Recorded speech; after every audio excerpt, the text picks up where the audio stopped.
Hello, everyone. Now that Nell read that out, I realized I didn't give you a fun fact. I gave you Iryna is turning into her grandparents' fact. I think in a couple of years I'll come back here and I'll tell you about all the goats and bees I'm having. Hi, welcome to writing a GraphQL compiler in Rust. My name is Iryna. I am here from Copenhagen, Denmark, where I currently live. I'm running on about 5 liters of coffee, so it's either a good thing or a bad thing. We'll find out. Thank you so much for having me here again. I'm really excited to be here, and that's not just the coffee talking. So a little bit about me. I am an engineer at Apollo GraphQL, and I also garden, as Nell pointed out, but I grow a whole bunch of things. And I also make zines. The zine I've printed out, you might have seen, about proc macros is mine. Please take one if you haven't already. I printed 200 of them at a local Rezo printer in Copenhagen. All those things are fun and nice, but today I actually wanted to talk to you about the thing I've been working on for the past year and a bit called Apollo RS. It's a series of crates that we've put together at Apollo GraphQL, and I'm really, really excited to share a whole bunch of stuff about this project. So without further ado, let's take a look at what we'll actually talk about today. First, I want to give you a little bit of background about Apollo RS, about Apollo, about GraphQL, just to set us on the same page. I want to talk to you about compilers, just in general, so we kind of understand where Apollo compiler comes into play among a whole bunch of other things. I'll talk to you about why we're doing this. Then we'll kind of take a look as to what exactly the compiler does. We'll look at the stages of the compiler process, and finally, my favorite bit is we'll talk about the architecture of the project. So, without further ado, let's take a look and kind of set the stage and get a little bit of background information, the preface. So, I think it would be important for us to take a look at what GraphQL actually is. And GraphQL, what it is, it's a query language for APIs. Let's take a look at kind of the schema. The schema defines a bunch of different types, and these types are related to each other and are used amongst different ways. GraphQL has a spec that defines how each one of these types is meant to be used. There's also a spec for validation of these types, and so on and so forth, so it's quite explicit. A schema can also have a query that has relationship to the schema, and it kind of looks like this. Also, the types get reused, and this is kind of the shape of the language, of the query language itself. The next thing that would be good to talk about is about, just give you a glimpse about what Apollo does. And Apollo GraphQL is, as the name suggests, a GraphQL company. And what we do is we build a lot of developer tooling and infrastructure around allowing people to unify their GraphQL app and services. And this should allow people to kind of build on top of their GraphQL. Recently, we've been writing a lot of things in Rust, including some of our critical infrastructure code. So we're joining the Rewrite It in Rust group of companies. Very excited to be here, very nice. But the main thing we do is we work with a lot of GraphQL. But this talk is not really about the things we're rewriting in Rust, but about the backbone of lots of these projects, which is Apollo RS. And Apollo RS is a spec implementation of GraphQL in Rust. And it is spec compliant and just implements GraphQL in general. So this is what we'll focus on today. Apollo RS is a combination of various different crates, a workspace, if you will. It composes of a few important ones. One is Apollo parser, which parses GraphQL query language. The second one is Apollo encoder, which encodes programmatically into GraphQL. We have Apollo Smith, which is a test case generator. It is named after Wasm Smith, a bytecode alliance test case generator for Wasm.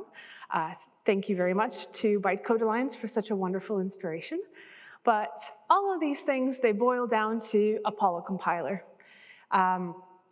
We'll focus quite a bit on Apollo compiler and Apollo parser as like the two kind of sibling crates, or the crates that relate to each other. But before we kind of go into that, I want to set the stage of what it is that the Apollo compiler does. And here it will be good to kind of talk about what is even a compiler. Something that we are quite familiar with is we have some C code that compiles down to assembly. And I'm here to tell you that Apollo compiler does not compile down to assembly. I'm sorry if that is disappointing. That would be kind of cool. If anybody wants to take that on, please go ahead. And I think to kind of give a bit of an explanation, because we don't actually compile to any binaries at all, is to look at this tweet from 5 years ago, and I'll call this section Iryna does Twitter review. So look at this tweet by Steve Klapnick, a Steve tweet, if you will. It goes, "You, sobbing, please stop. You can't just call everything a compiler." Me points at documentation tooling, compiler. And while Apollo compiler is not quite a documentation tooling compiler, I think it kind of opens up our mind a little bit about what could it be. And continuing kind of on this Iryna does Twitter review, let's look at this other tweet that I've slightly adjusted for this presentation by Ryan Kavanagh. This is called X is a compiler alignment chart. And it kind of outlines, and I think it is quite funny, but it also kind of sets the stage to think about different inputs and outputs that we can have as a compiler. And while I would love Apollo compiler to be the rebel and be compared to the sun, we simply take in input as text and output instructions. But what does that really mean in the context of GraphQL? What that really means is input for us is GraphQL, or Schema Definition Language, or SDL. As our output, we output instructions, but they are in a form of a database. And I promise we'll talk together about the database portion in a little bit. I know I'm kind of teasing you a little bit, but we'll get there. So these are kind of the things that align us on this alignment chart. Input as GraphQL, output as database. And at this point, what you're probably wondering is, why are you going through so much effort for a query language? Why can't you just use the parser or use any given parser for GraphQL, because the GraphQL spec is usually implemented by various parsers? Why are you writing a compiler? Here I want to kind of give you a bit of an explanation as to why we went through so much trouble, really. And kind of as I mentioned before, Apollo works with quite a bit of GraphQL. In fact, most of the tools we write and we maintain have some sort of version, a form of GraphQL in them. And so it's really, really important for us to be able to work with it. Working with increasingly more complex graphs and sitting in a critical position in a lot of people's infrastructure requires us to have a more performant and reliable way to work with graphs and work with documents, work with GraphQL documents even. We might want to do a whole bunch of different things, like compose different graphs together. They're quite complex. We might want to do query planning.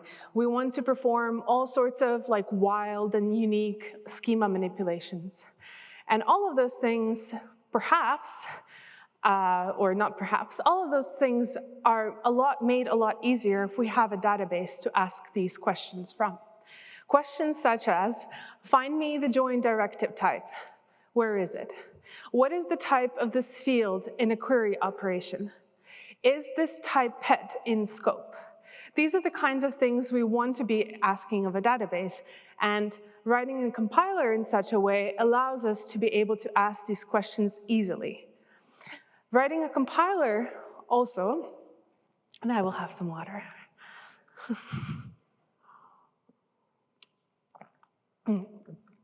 So having a database and having a compiler produce us a database is great. But another thing that writing a compiler does for us, especially if done in a thoughtful and meaningful way, is being able to provide a really, really good developer experience for people working with GraphQL. So there's that database bit, and there's also this developer experience. And so one of the features of the compiler is to be able to provide a really ergonomic and really usable and easy to use API to this database. It is incredibly important to be able to have something that's ergonomic and is done well. But, and while it's ergonomic and is done well, it is also performant. But if you really think about it, performance doesn't really mean anything unless we have those ergonomics in place. And that is something that we as Rust programmers really understand because we work with Rust-C. And Rust-C is performant, but the one thing we really, really appreciate about it is it's the developer experience and the diagnostics we produce and how the compiler sits there and helps us along the way with the diagnostics it produces. And so one of the things that we would also like to do with the Apollo compiler is be able to provide good diagnostics about a given GraphQL input. And so at this point, I would like to, again, go to a Twitter review. This is officially a Twitter review talk. This is an Esteban tweet, if you will. My steaming hot take is that the primary function of a compiler is to take malformed code and emit diagnostics to help the programmer turn it into well-informed code. A compiler is an error reporting tool with a code generation side gig. And I actually really liked, and this is from a talk that Esteban gave at RustConf in 2020, a really good talk if you would also like to have another talk about compilers. And what I really like about this tweet is that I think the way that we thought about Apollo compiler really fits with this as well, because the one thing that we want to be able to do is, given a malformed GraphQL, we want to be able to provide diagnostics and walk the user as to how they're able to fix this sort of malformed code. And so the design really for Apollo RS is designed in a way where we could replicate that Rust-C experience that we all know and love, but have it for GraphQL. All right, so I've talked to you a whole bunch about kind of why we're doing this, but I think at this point it'll be nice to actually take a look at how this compiler works. So let's take a look at a small demo. We've mentioned two key features that the compiler has. It's the API to compilers database and also really good diagnostics. We'll just focus on the diagnostics bit for this small demo. So, small example, we take in GraphQL, SDL as input, and we run it through the compiler and we validate it. And then at the end, we display diagnostics. Here we use a reporting library by Kat Marchand called Miet, and it produces incredibly beautiful reporting for diagnostics that use all the sorts of information we're able to feed it, and just, it works beautifully. So we'll see it in a demo in a second. So what I'm gonna use here is my colleague's Avery Harnish's CLI, where he hooked up Apollo compiler to a CLI and a web browser. We'll just use the CLI in the terminal to see how the compiler reacts on a given document that's slightly malformed, not entirely right, and we'll fix it together. Okay.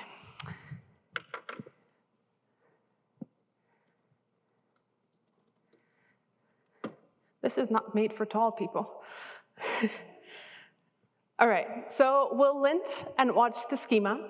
The schema is on the left-hand side, and it's a little bit malformed and has a few things we have to fix.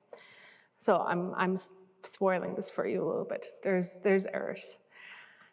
So what we find is that we have 4 different errors, and I will increase this a little bit so it's easier to read. We'll start with this one. We currently have a subscription operation that has 2 root fields. We have a helpful message that we're not allowed to have 2 root fields, so we just have to remove it.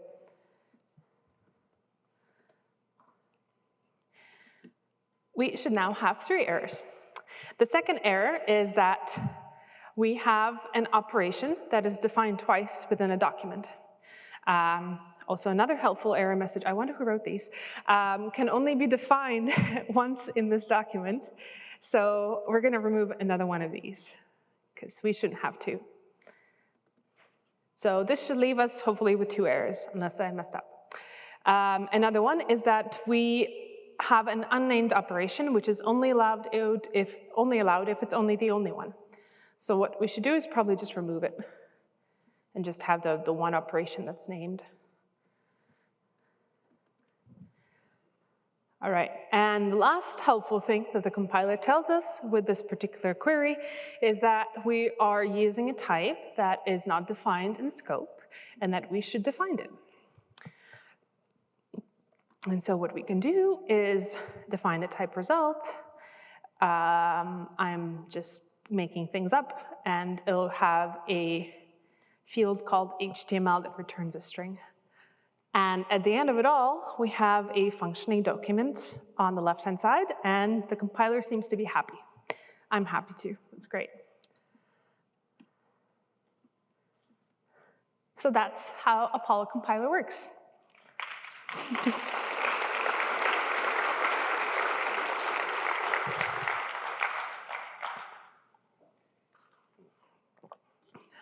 All right. So that kind of took us through the demo portion of this talk.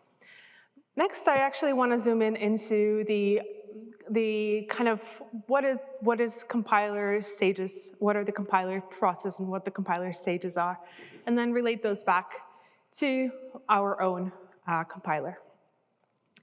You'll see this diagram a lot. I'll reference this quite a bit. So there's 3 different stages that we'll talk about. First is the lexing, then it's the parsing, and then it's the compiler bit.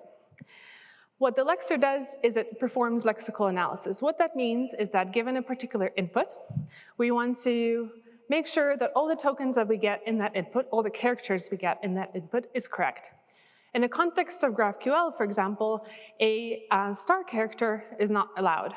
So when the lexer encounters that, it will bubble up and say, or it'll create an error and say, this character is not allowed. The parser performs syntactic analysis. What that means is that given the tokens that it receives from the lexer, what it wants to do is make sure they're in the right order, and then the statements it creates are correct. So let's say if we are looking at an object type definition, an object type definition must have fields.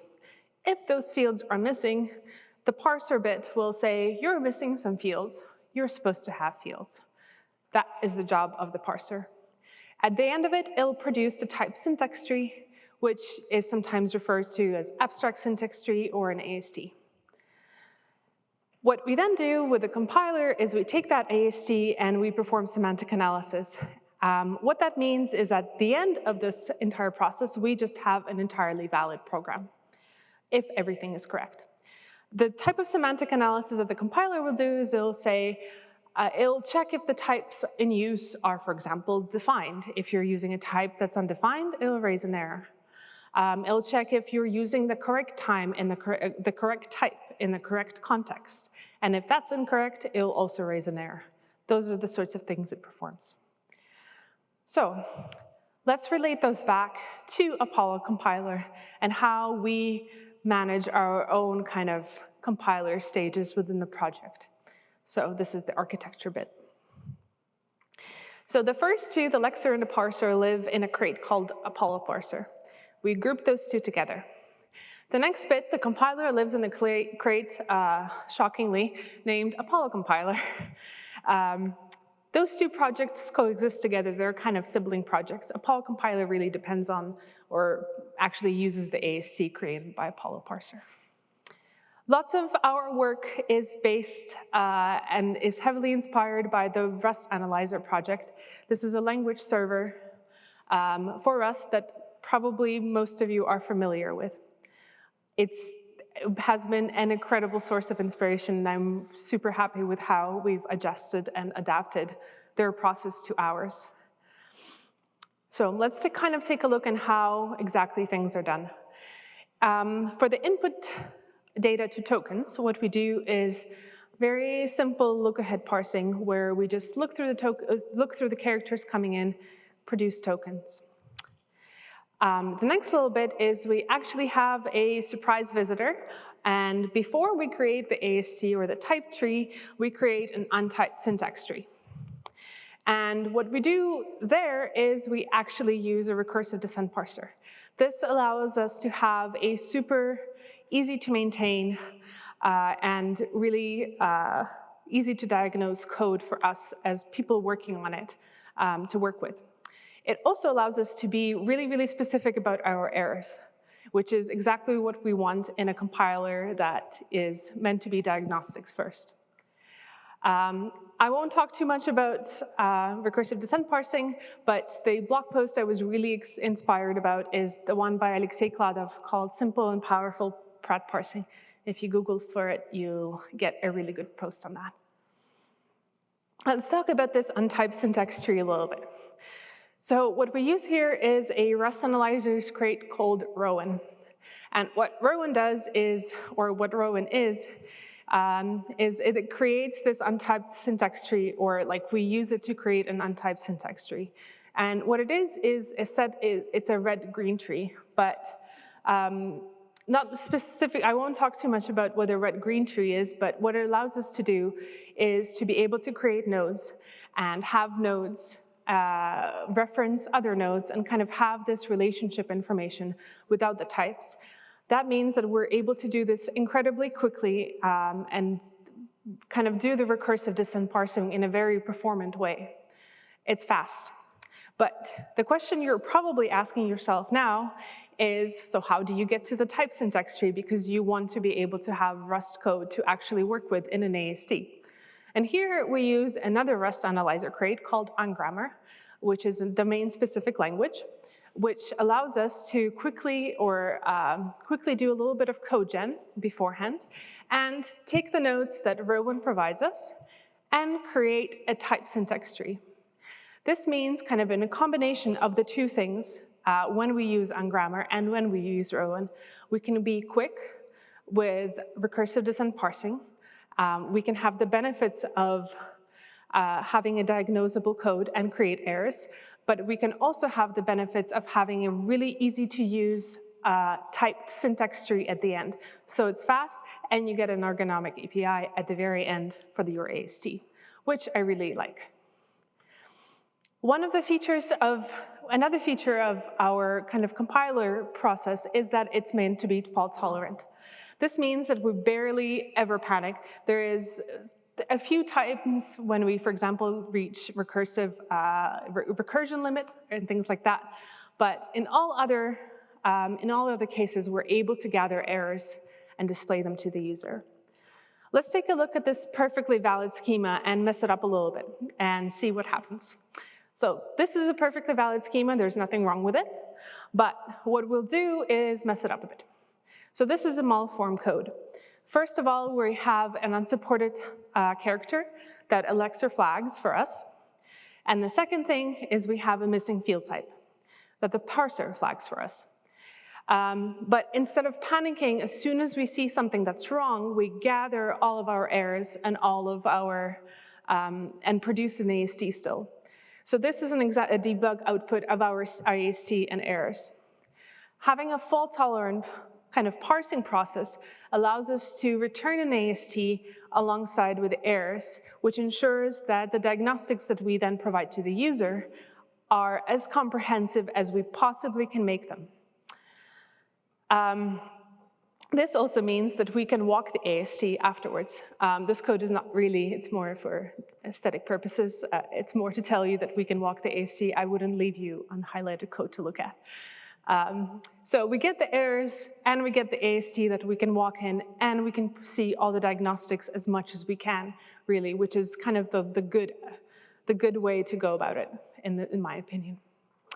The other thing is that we create the parser itself, and the compiler is lossless, which means we keep everything you send to us, like everything.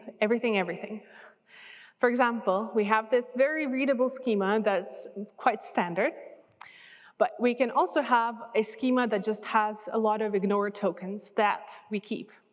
We can also have a different schema that has a lot of ignore tokens that we keep.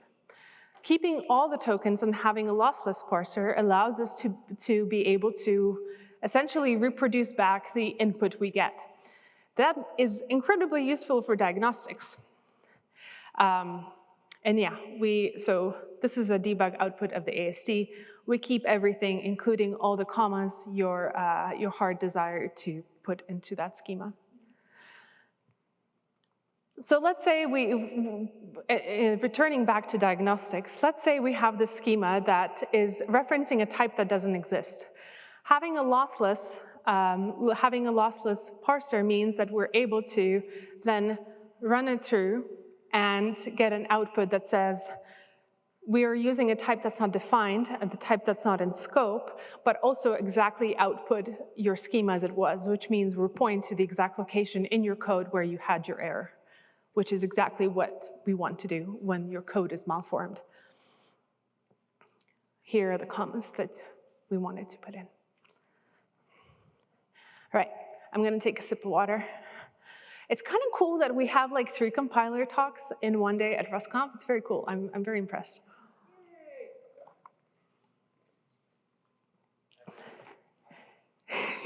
Yeah, exactly. Everything is a compiler. Everything is a compiler or everything is a database. I'll give you that food for thought.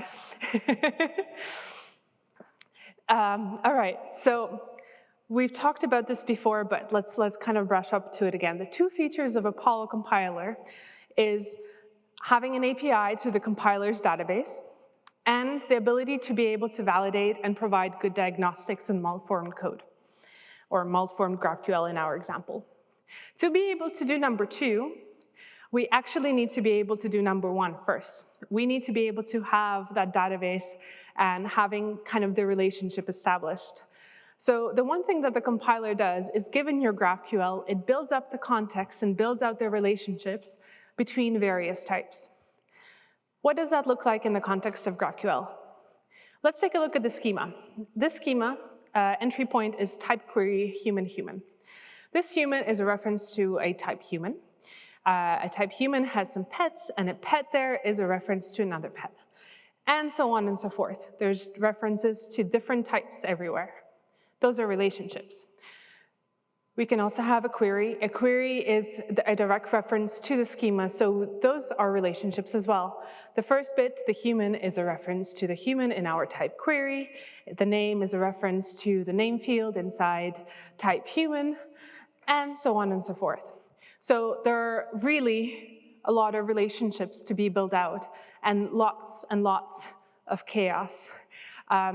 This is an artistic representation of my brain while working on this project. Welcome. And so there's a lot of types to build out as you build out the relationships and context. In fact, I think it's just types all the way down and then types all the way around, and you're just surrounded by types. But what that really allows us to do is to be able to have the context, the full context, so we know everything. And then the ability to provide an API to access those relationships. So here's a small example of how we're using it. We're creating the context, and then we're able to grab all the object types created. This is a smaller example. And then what we can do is just grab the name, individual name of that, of those object types. We can also grab the fields or the directives or the implements interfaces it uses, and all of that is sort of accessible. We can also find things in a database like the union or object type by name, by ID, by anything of that sort, because we have that full world kind of knowledge, full knowledge of the context. And that brings us to the database that I mentioned about 70 slides ago, and I'm happy you stuck around. Let's talk about the database. So all those relationships that we find out and we build out and we use are part of this last little bit of the compiler bit. What we use there is a project called Salsa RS, which perhaps some of you are familiar with, perhaps not. This Salsa allows us to be able to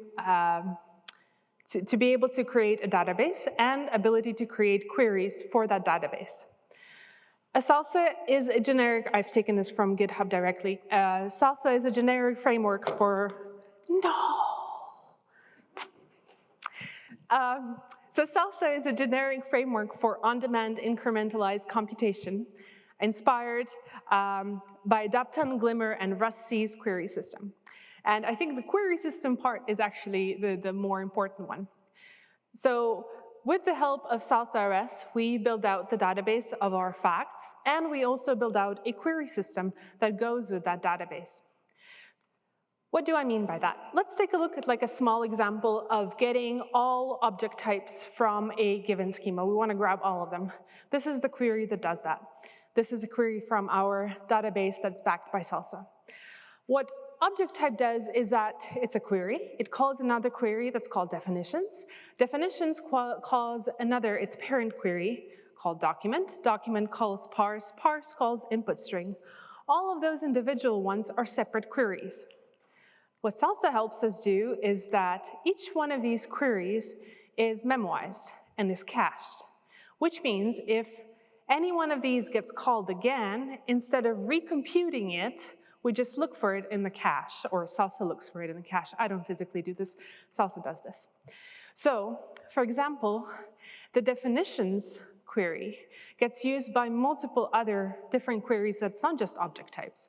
It could be object types, but also input objects, operations, enums, interfaces. So after the first time we use it, all subsequent times, no computation has to happen, only a lookup in the cache. So this makes for a really performant way to create your database and allows us to play around, not necessarily right now, but perhaps in the future or anywhere around with this kind of query system. Not only is it performant, but it also makes for a nice interface of the database, of the API that's ergonomic. And what we do here is actually build out a database of facts. A database of facts that we can then use to be able to actually do the things that we wanted to do, like compose complex schemas, plan queries, do any sort of funky manipulations that we wanted to do, because we have this performant database and a database that provides us with an ergonomic API. But what this database really allows us to do, you know, when you do a data presentation, you kind of have to do the data phone, so this is the data phone.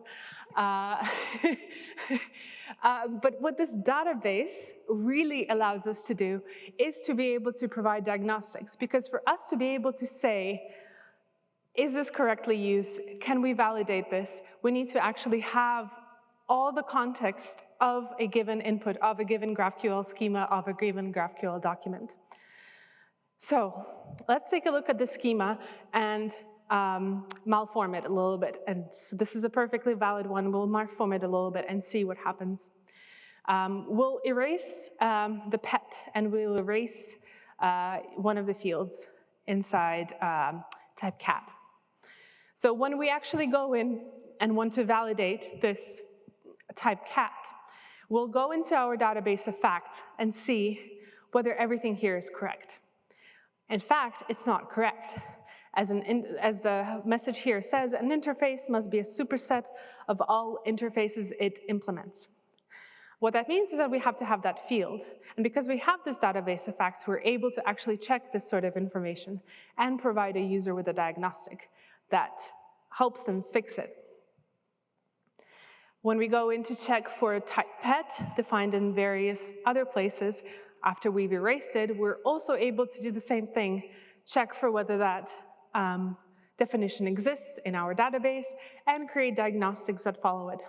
And these are just examples of the diagnostics we could create, but there's plenty more now that we have all of this information, and now that we're able to build out pretty much anything we want out of this database. So let's kind of take a breath. I'll have some water, and we'll wrap up.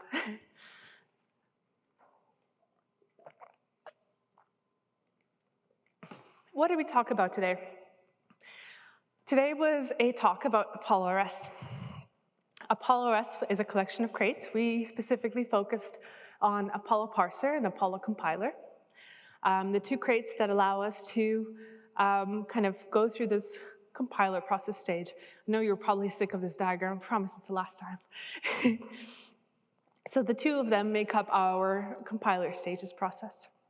The input of our compiler is GraphQL, and the output is the database of facts. The two key features of the project are having this API to the database, an ergonomic API for that, that allows us to kind of access any of these types, any of these relationships that we want in a nice ergonomic fashion. But most importantly, being able to provide user diagnostics on malformed GraphQL code, which in fact, one of the design principles that we'd like to follow with this project is being able to replicate that Rusty experience that we know and love and bring that to GraphQL. And I think using the process that we've done helps us get there. And eventually maybe we'll even get more information out and get even better and better and better. And I think the possibilities are rather endless with this kind of database that we build out and this kind of compiler that we build out. We've built a lossless parser and a fault-tolerant parser, and we've built a database of facts that lets us ask all sorts of questions. But primarily, what we're able to do is to create these really useful diagnostics that people should be able to use to fix their malformed code and have like good and functioning GraphQL. And these are, I'm gonna give a flash to Miet again, because this is gorgeous and I love the reporting library. All right, a few thank yous and acknowledgements. I wanted to thank my team my team and my partner and my cats who have helped me in the past year and a half while working on this project. As an acknowledgement, the beautiful font you've seen during most of the presentation is called Misto, designed by Katerina Korolevtseva. And the presentation slides are inspired by a combination of works by William S. Burroughs, E. Cummings, Tristan Tzara, and Louise Bourgeois. Thank you very much, and thank you for tuning in and joining me in the live audience.